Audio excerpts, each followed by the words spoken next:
அன்பார்ந்த இறைமக்களே, கிறிஸ்துவின் மறுப ஜபக்குழுவின் வாயிலாக இன்று உங்களை சந்திப்பதில் நான் பெரும் மகிழ்ச்சி அடைகிறேன். மக்களை, சந்தோஷமாக இருக்கீங்களா? நிறைவாக இருக்கீங்களா? மகிழ்ச்சியாக இருக்கீங்களா? மன அமைதியாக இருக்கீங்களா? 9ஆம் மாதம் வந்துட்டோம். முதல் நாள் இருக்கும் இல்லையா? கடந்த 8 மாதங்களும் ஆண்டவர் நம்மளை எந்த அளவுக்கு நிறைவாக ஆசீர்வதித்தார் இல்லையா? அதுபோல் இந்த மாதமும் இந்த நாளிலிருந்து அவர் நிறைவாக நம்மளை ஆசீர்வதிப்பார். இன்று அவர் நமக்கு என்ன இறை செய்தி தருகிறார் பார்ப்போமா? திருப்பாடல் அதிகாரம் 23, இறை வார்த்தை 1-3 மற்றும் 6. ஆண்டவரே என் நாயர், எனக்கேதும் குறைவில்லை. பசும்புல் வெளி மீது என அவர் இளைப்பாறச் செய்வார். அமைதியான நீர்நிலைக்கு என்னை அழைத்துச் செல்வார். அவர் எனக்கு புத்துயிரளிப்பார். தம் பெயர்க்கேற்ப என்னை நீதி வழி நடத்திடுவார். உண்மையாகவே என் வாழ்நாள் எல்லாம் அருளும் நலமும் பேரன்பும் என்னை புடைசூழ்ந்து வரும். நானும் ஆண்டவரின் இல்லத்தில் நெடுநாள் காத்திருப்பேன். நானும் ஆண்டவரின் இல்லத்தில் நெடுநாள் காத்திருப்பேன்.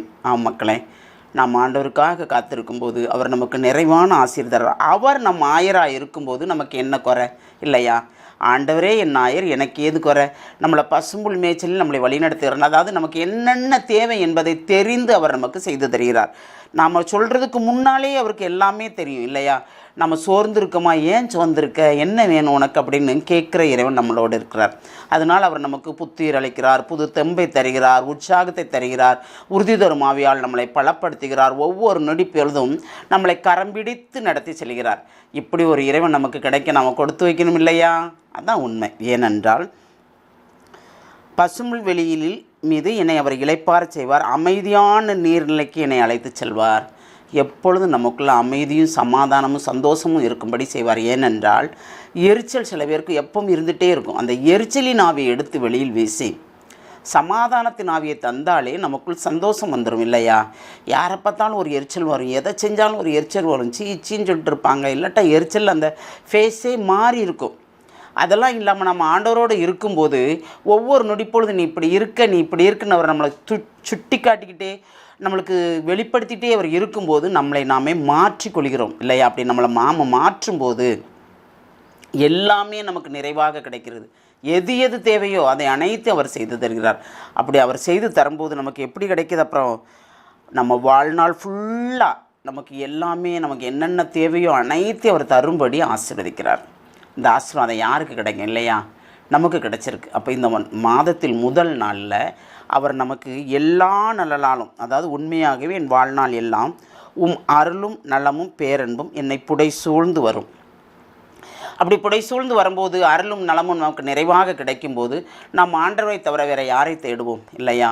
மனிதரை நம்புவது வீண், அவரை மட்டுமே நாம் நம்புவோம். அப்படி நம்பும்போது எல்லாமே நமக்கு ஒரு நிறைவானதாக இருக்கும். ஏனென்றால் இந்த நாள் நமக்கு ஒரு அதிசயம் செய்தார். எப்படி அதிசயம் செய்தார்? நம்மளை உயிரோடு எழுப்பினார். இந்த நாளை காணும்படி செய்தார். அப்படி செய்த இறைவனுக்கு கொடான கொடி நன்றி கூறி இந்த நாளை சந்தோஷத்தில், ஆமான், ஒவ்வொரு நாளும் சந்தோஷத்தில் நன்றி கூறி அவருக்கு நீர் செய்த நன்மைக்கு நான் நன்றி எப்படி சொல்வேன் ஆண்டவரே என்று கூறி இன்று நன்றி சொல்வோமா? ஒரு விசை சிந்திப்போம். தாயும் தந்தையுமான இறைவா, இந்த மாதத்தில் முதல் நாளில் இருக்கிறோம். ஆண்டவரே, இந்த நாளில் நீர் எங்களுக்கு கொடுத்த இறை வார்த்தையின்படி எப்பொழுதும் எங்களுக்கு உம்முடைய அருளும் நலமும் நிறைவாக கிடைக்கும். எந்த நிலையிலும் நாங்கள் உம்மை விட்டு பிரியாதவாறு உம்மை சார்ந்தே நாங்கள் வாழும்படி நீர் எங்களை ஆசீர்வதிப்பீர். ஒவ்வொரு நொடிப்பொழுதும் நீர் எங்களை கண்ணுக்குள் வைத்து பாதுகாக்கிறீர் ஆண்டவரே. அதை நாங்கள் உணர்ந்து கொள்கிறோம். அதன்படி நாங்கள் வாழ்கிறோம் ஆண்டவரே. ஒவ்வொரு நொடியிலும் உம்மை தேடாதவர்கள் ஆண்டவரே வீணானவர்கள் என்பது போல நாங்கள் உம்மை தேடி அதன் மூலமாக பிறரையும் வாழும்படி வைக்க போகிற அந்த கிருபைக்கு நன்றி கூறி எங்களை முழுமையாக உம்முடைய இரக்கத்துக்கு ஒப்புக் கொடுக்கிறோம். ஜெபம் கேட்கும் நல்ல பிதாவே. ஆமேன், ஆமேன், ஆமேன்.